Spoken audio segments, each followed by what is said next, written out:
Президентибиз Садыр Нуркожоевичтин эмгек сиңирген артистибиз, биздин сүйүктүү актерубуз Азиз Мурадилаев байкеме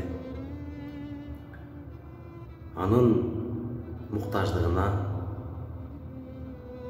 оорусунун айыгуусуна керектүү сумманы тез арада реакция кылып чечип бергени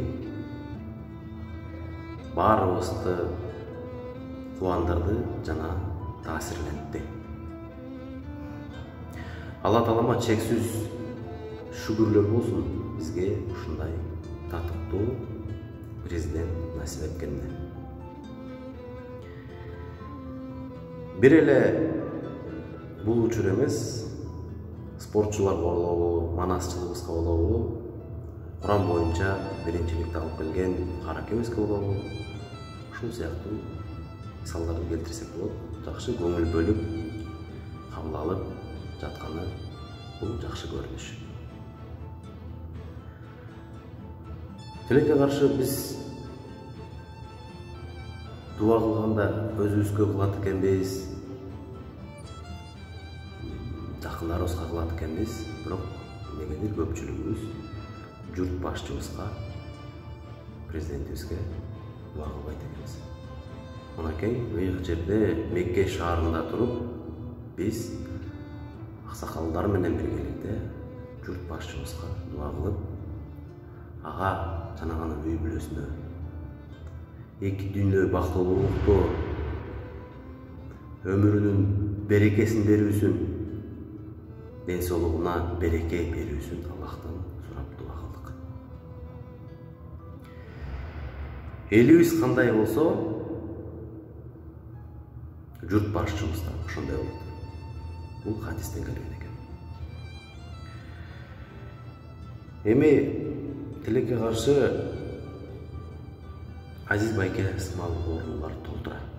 Азиз байкенин бактысына көңүл чордонуна болгондуктан, белгилүү болгондуктан президентибиз тез арада реакция жасап, маселеси иншаллах чечилип жатат. Бирок мен ишенем, жакын арада бизде заманбап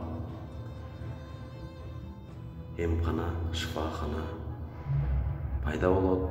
Ал жерде кирип келген бейтапка эч качан эч ким орой мамиле жасабайт, бахила кий деп кыйкырып урушпайт, шприц алып келе кал, навокаин алып келе кал, салфетка алып келе кал деп аптеканы көздөй чуркатпайт. 4-нчы этажга барып каныңды тапшыр, 3-нчы этаждан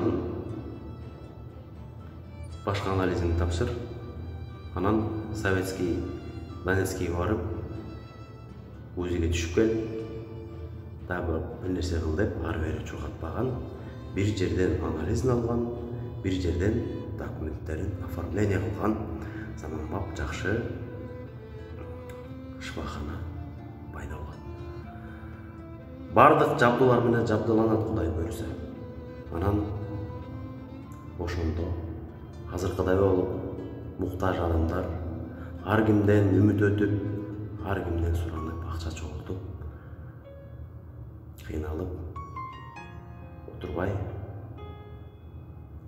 ал эмканада мен ишенем, адамдар бекер дарыланат. Ошондо ооруп аткан адам канча сом болуп кетти болду экен, эми акчаны кайдан табам деп, огош бетер чөгүп, депрессия болбой, нерв оорулары менен оорубастан, бир гана Аллахтан тилеп, башка жагына камсынбай отурат. Анын туугандары болобу, жакындары дагы эч качан камсынбай, бир гана ошол бейтаптын ден соолугун тилеп, Кудайдан сурап отуруу менен алек болот деп мен ишенем. Бул жакын арада болот, Кудай буйруса. Жакшылыктан эч качан үмүтүбүздү үзбөш керек.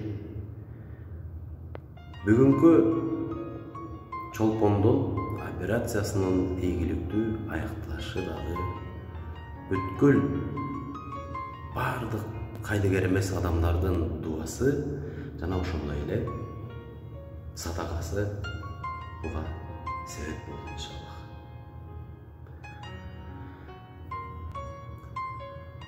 Мен ишенем, мындан ары чолпонго окшогон мукташ бейтаптар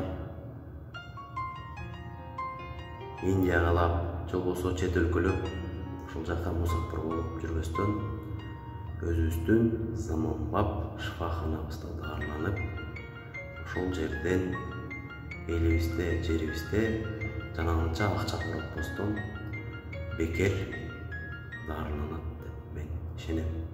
Бул күн да алыс эмес.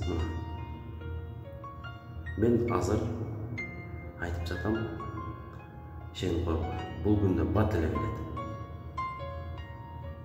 Кудай таалам ошо жеткирсин жана ошондой эле президентибиз Садыр Нуркожоевичке Аллах ыраазы болсун.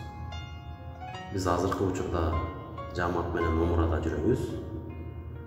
Көпчүлүгүбүздүн ушул жака дагы келип калышыбызга Садыр Нуркожоевич түздөн түз себепкер.